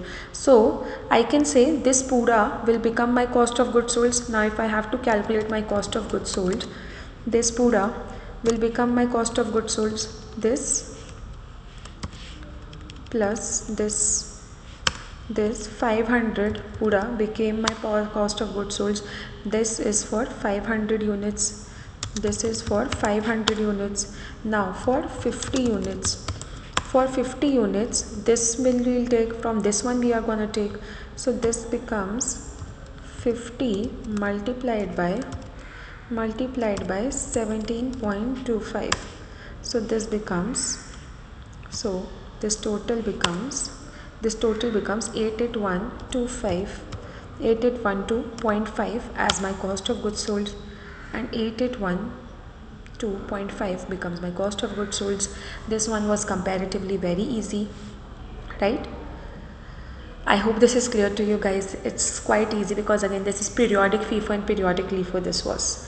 Moving on to the next question. Which of the following inventory cost flow assumption is permitted under US GAAP but prohibited under IFRS? LIFO method of accounting. We have already seen that. Option B is the correct answer. Straightforward. Question 34. Ferris distributors reported the following for product K during the month. Opening inventory purchases. This is given. Using FIFO periodic, what is the value of ending inventory at the month end? We will use the simple calculator for this question. Okay, so if I take the calculator, so this should be my opening inventory units at 150 at 9, returned these many units, sold these many units. What is the value? Okay, I'll just use this Excel sheet, that will be better. I'm using my Excel sheet.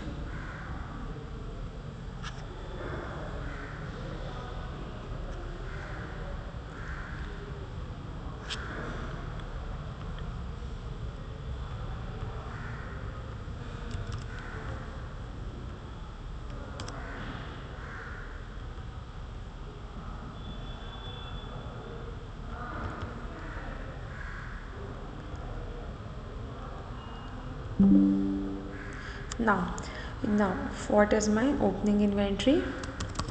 Opening inventory is given as, we'll write open as,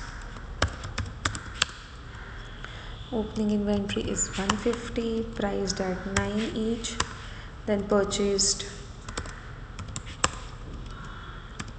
200 units at 9.6 each, then return how much? 20 units from the one which we purchased from the supplier. So minus 20, which one? The one which we purchased, this one. And I sold how much? I sold 260 units. Okay, I'll get the headers.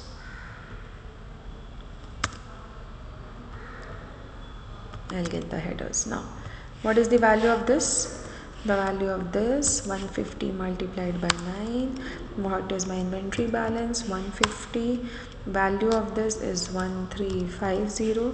This is my layer 1.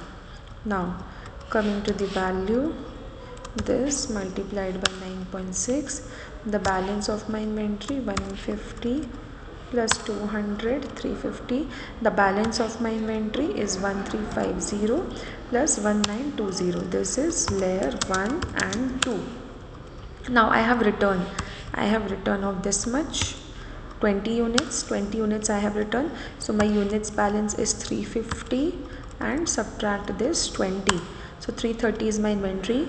And what is the value of the inventory? This minus this value, we have to reduce, 3078. So L1 and L2 is this much.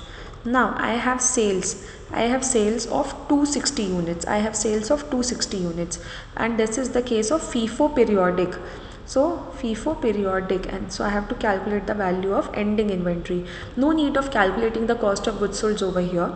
So what is happening? Total how many units do we have in that? 330. Out of this 330, 150 is from this much and remaining 180 from this. So 330 is there. 330 is there in hand, and 150 is the older one. 150 is the older, and 180 is from the new. Okay, 180 is from the new one. And how much I am selling? 260 I am selling. So if I am selling 260 sales, so from which I will use this 260 will be reduced from this 150, right? From this 150 I will reduce. Then the remaining will be taken from where? This remaining will be taken from this, the newer one. So how much we are left with? We are left with 70 units. And this is which one? This is the one which we have purchased now. The one which we have purchased now. My battery is running low. So this will be 70 multiplied by this 9.6 So 672 becomes my ending inventory. Very simple, very easy to understand. Okay, I'll just plug my charger, guys. Okay. Question number 35. Which of the following statements about periodic and perpetual system is correct? So let's see which option is correct. A perpetual inventory system eliminates the need for a periodic physical inventory count entirely. Is this correct? No. Why? Because even if we follow whichever method, we need to do what? We need to do the verification then of the actual what is there in my inventory. Then both periodic and perpetual inventory system requires a physical inventory count at least once a year to verify the record balances and identify the shrinkage. Is this correct? Yes, this is correct. Why? Because US GAAP requires us to do the counting of the inventory at least once a year, which is typically done annually, once a year. So that's why option B is the correct. Option C and D, a periodic inventory system provides real-time inventory balances throughout the year. No, that is about the perpetual inventory. This is not the definition of periodic, and also we are like, this is not the correct answer because we have already got a correct answer. Option D, perpetual inventory systems are only permitted for the companies using the FIFO cost flow assumption. So is it correct? Yeah, no. Why? Because it's not, it has the word only. So that's how automatically, as you can see, it is becoming my wrong answer. And also it is saying that only FIFO cost flow assumption is needed. Is this fine? No, this is not fine. Then question number 36, from a financial reporting perspective, which of the following is a key reason an entity maintains continuous updated inventory accounts rather than relying solely on periodic physical counts? So why do we follow this particular perpetual inventory method? Because first of all, continuous inventory records, it will help us during the preparation of the interim financial reports. So we will have the correct data of our cost of goods sold and also the values of our inventory. So that is why. So let's see which options are there. Option A, to determine the exact market value of inventory for insurance purposes. Do we do that for the insurance purpose? No. Option B, to provide more timely and accurate cost of goods sold and inventory balances for interim financial reporting and to help identify the discrepancies through comparison with physical counts. Is this correct? Yes, this is the correct answer. Option C, to eliminate the need for any physical inventory verification. Is this correct? No. Why? Because even though we follow whichever method, we need to do what? We need to physically verify our inventory. Then option D, to comply with the income tax filing deadlines only. Is this correct? No, this is not correct. Question 37. An item of inventory was purchased for $620. It is expected to sell for $950, but $180 must be spent to complete and sell it. Current replacement cost is $700. What value would this item be included in financial statements under lower of cost and net realizable value rule? Okay. LCNRV, lower of cost and net realizable rule. What is the cost? Cost is given to us as 620. Cost is given to us as 620. I'll write down over here. Or maybe I'll open the notepad, or I'll just write it down over here. Okay, after this. Cost is given to us as 620. Cost is given to us 620. Then what we have to do? We have to follow the NRV method. LCNRV. What will be my NRV? My net realizable value will be 950 minus 180. 950 minus 180. So 950 minus 180 will be 770. And we have to follow what? Lower of cost and net realizable value. Which of these is lower? 620 is the lower. So option A becomes the correct answer. Option A becomes the correct answer.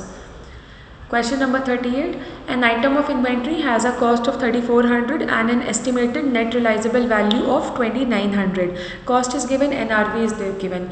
What is the required accounting treatment under lower of cost and net realizable value? Guys, when we were doing this particular chapter, if you remember, I just clearly explained in the example that if my net realizable value is lower than my cost, then I need to write down the value of my inventory to its NRV. So in this case, 500 is my reduction in the value of my inventory. Why? Because the net realizable value is 2900, which is lower than my cost by 500. So my inventory should be written down to 2900, with the 500 difference is recognized as a loss, as an expense on my income statement. So I can clearly see option B is correct. And rest of the options are incorrect because of the valid reasons we have. Now, coming to the question number 39, company using LIFO applies the lower of cost or market rule to a specific inventory item. The following data is available: replacement cost, net realizable value, ceiling is given, this, and they are following the LIFO. So, in the LIFO, we follow what? Lower of cost or market. We know cost is given to us as how much? 145. Cost is given to us as 145. Then we have to find the market value. Market value is the middle of the three. So we should have the ceiling, the floor, and the replacement cost. So we should have the ceiling, original cost is given as 150, not this 145. Original cost is given as 150. Then we need to take the ceiling. This is common given.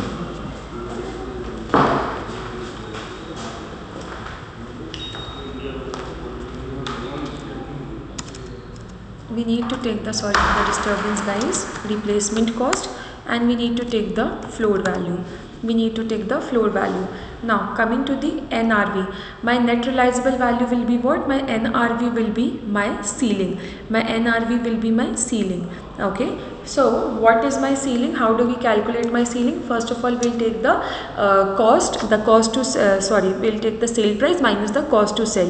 So in this case, the ceiling is clearly given to us as 160, and from that we will reduce the normal profit margin in order to arrive the value of the floor. The floor value is also given to us as 130, and the replacement cost is given to us as 150. And the middle of these three figures will become my market value. The middle of these three, of the floor and the ceiling and the replacement cost. So my market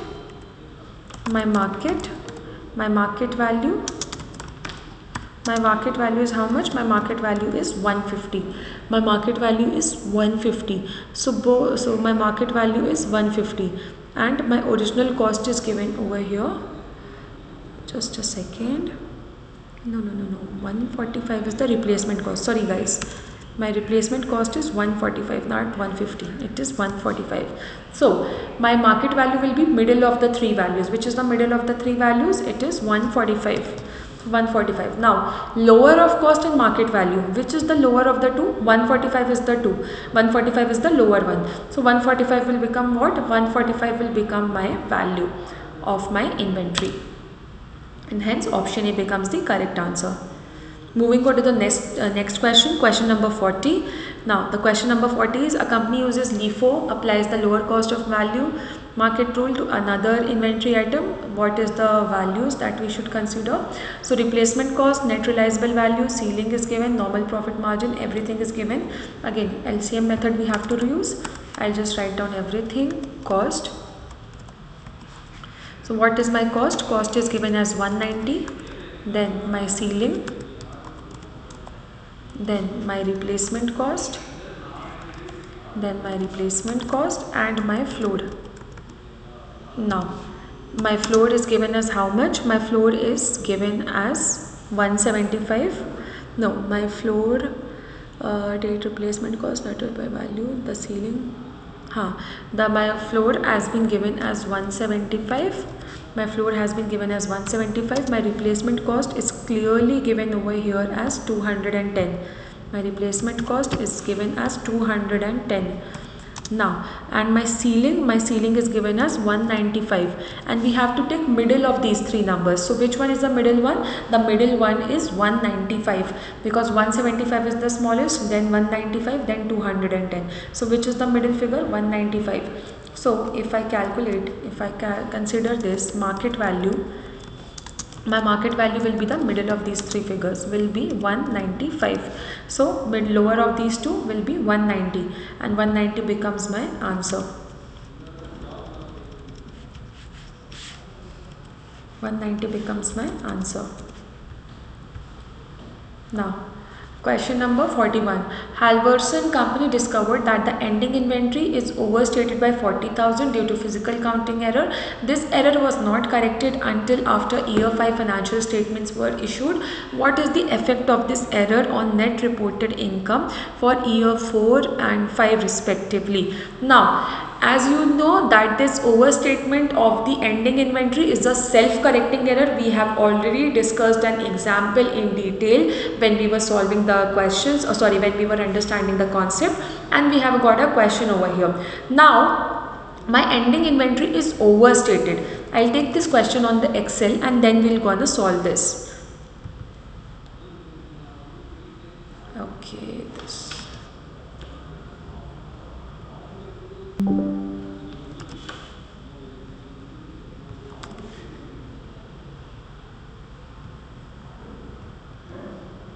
Now, what is the first of all formula for my cost of goods sold? My COGS is equals to beginning inventory plus purchases minus ending inventory. So what it is saying, my ending inventory is overstated by 40,000. If my ending inventory is overstated, what will happen? Ending inventory is overstated. That means we are reducing more from my cost of goods sold. If I am reducing more from my beginning inventory plus purchases, my cost of goods sold is lower. So my COGS will be lower.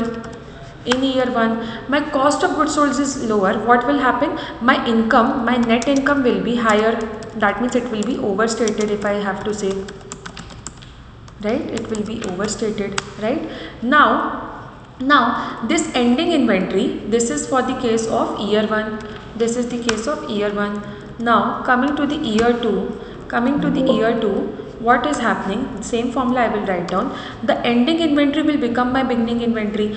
Now my beginning inventory is overstated. My beginning inventory will be overstated. It will be more, because last year ending inventory will be this year beginning inventory. Sorry, this is year 2. If my beginning inventory is overstated, what will happen? My beginning inventory is overstated. My COGS will be higher. If my COGS is higher, my net income will be lower.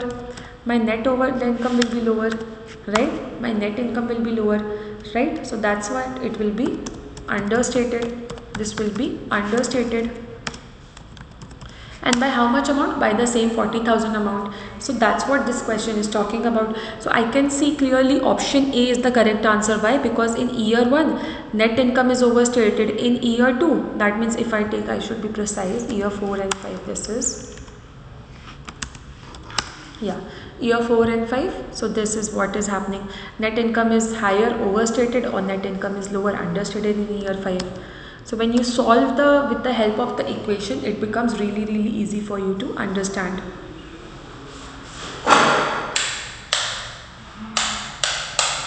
Okay, now coming to the next question, question number 42. Question number 42 is about Cobblestone Company receives goods shipped FOB shipping point from a supplier.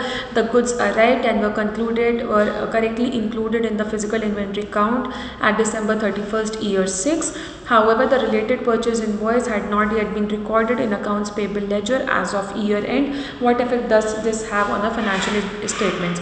So what is happening? My accounts payable is not recorded. That means my accounts payable is what? My accounts payable is understated. If my accounts payable is understated, that means I have not recorded my purchases also. So my purchases is also understated, but I have recorded inventory properly. So my inventory is correctly recorded. So I can clearly see option B is correct. Inventory is correctly stated, accounts payable and purchases are understated, because of which my net income will be overstated. Because if I don't record my accounts payable, so what will happen? This is not purchases is not being recorded. My purchases goes on the debit side, so that's why we are not recording it. It's reducing my expenses. My expenses are getting reduced. So what is happening? My net income is higher. Question number 43. Windmere Company purchased goods FOB destination from a supplier. As of 31st December year end, the goods were still in transit and had not yet arrived. So they were correctly excluded from the physical inventory count. However, Winmir's accounting staff mistakenly recorded the purchases and related accounts payable when the invoice was received on December 29 before the goods arrived. What effect does this have on Winmere year-end financial statement? So first of all, we did not record anything in the inventory.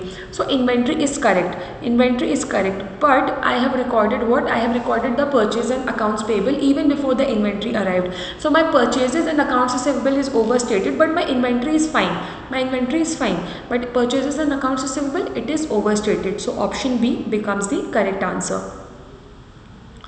Question number 44. Largemont Gallery holds goods on consignment from Vantage Art Supply as of the year-end physical count. Largemont included these consignment goods in its own inventory. What is the effect of this on its financial statements?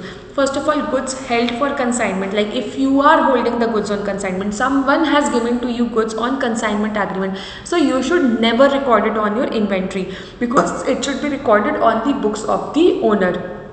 It should be recorded on the books of the owner of the inventory who has given you the this inventory. So what you should do? First of all, answer option B will become correct. Why? Because Largemont's inventory is overstated because the goods belong to the consignor. Who is the consignor? Vantage is the consignor.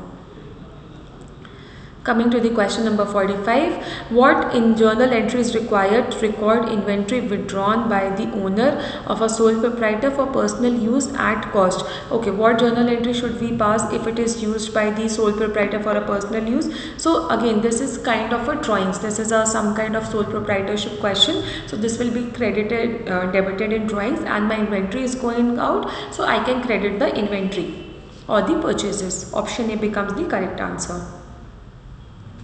Question number 46. Ashcombe's company inventory count took place on 6 January 2000 year 8, 6 days after the year end. The inventory value on the count date was 58,400 and the inventory value on the count date was this much.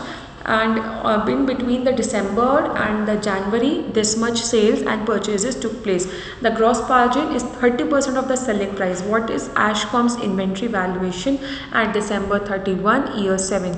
I'll take this question on the Excel and then we're gonna solve it.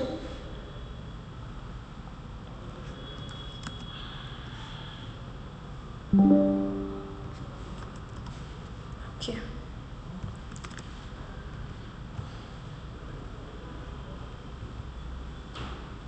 Okay, now the question is saying on 31st December. But 31st December, how much was the value? The value we recorded was 58,400. 58,400 recorded. Okay, and between whatever took place,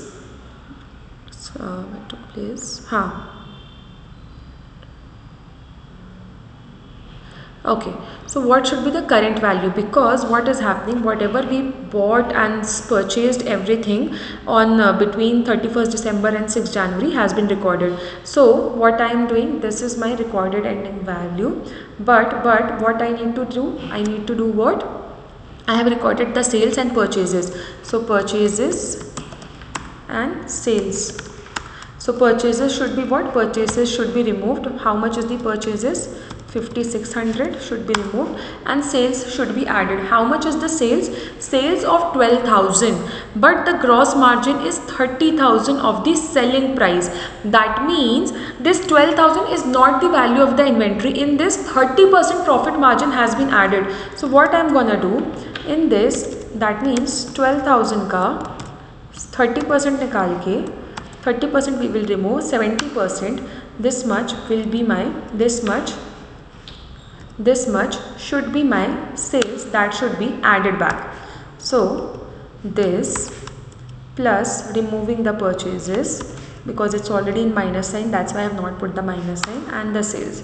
So 61,200 becomes the actual value of the inventory. What mistake did we did? We calculated the inventory on 6th of January and we included the purchases and sales that took place between 31st December and 6th January. So this purchases has to be removed because we purchased after the year 7, and this sales which we made, this has to be removed. One interesting point, this sales was given at 12,000 and in this gross profit margin has been included. So from this I am removing the gross profit margin and only 8,400, the remaining, the cost of goods sold, that I need to include in my ending inventory. So 61,200 becomes my correct answer. Moving on to the question number 47. Brindlewood company sells 3 products at year end. These 3 products they are selling. The NRV is given of each of the product. Okay, the cost and the NRV, applying the lower of cost and net realizable value on item by item basis. What is the inventory value to be reported? What is the inventory value to be reported? So lower of cost and net realizable value. I will write it over here. I will write it over here for our better understanding. X, Y, Z. Now product X cost 4,200 and net realizable value is 4,600. LC NRV, lower of cost or net realizable value, which is the lower of the two? 4,200 is the lower of the two. Then product Y, cost is 3,100, net realizable value is 2,850. Which is the lower of the two? Net realizable value 2,850 is the lower of the two. Then for product Z, cost is this much, net realizable value is this much. Both are equivalent. Both are equivalent. So 5,000. I'll do the calci now. If I do the calci, 5,000 plus 2,850 plus 4,200. 12,050. 12,050 becomes the value of the total inventory. Simple, straightforward, easy question.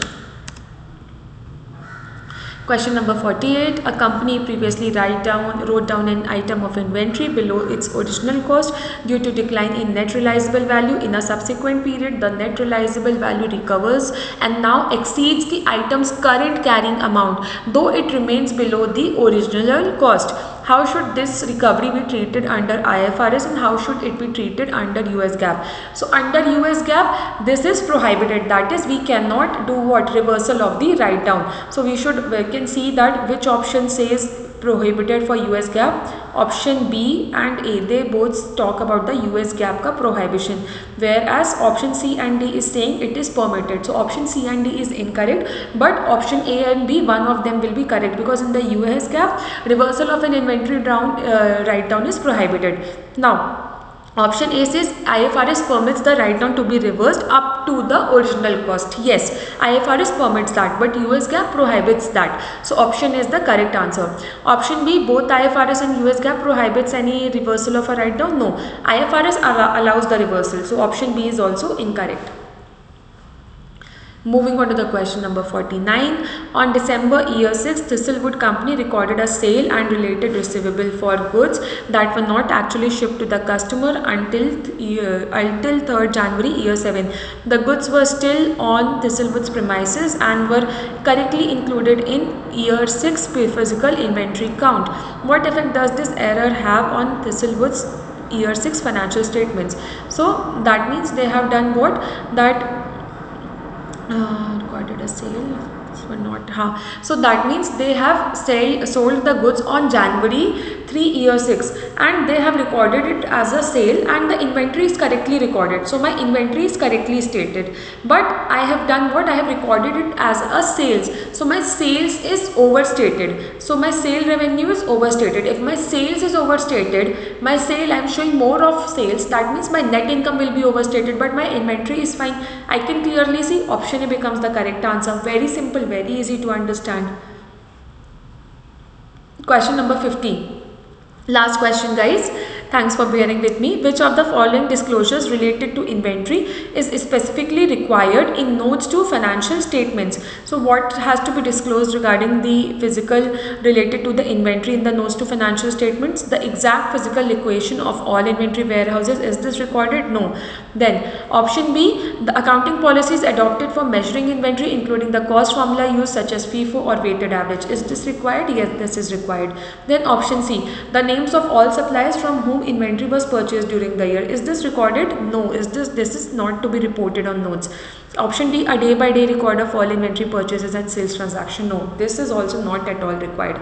So option B, disclosure of the accounting policies in notes is required. So that's how it becomes the correct answer. And guys, we are done with all 50 questions. I hope all these chapters about which we have done the concepts, it is clear to you guys even more because we have done so many questions. In case you have any questions, any doubts, please feel free to reach out to us. Thank you so much.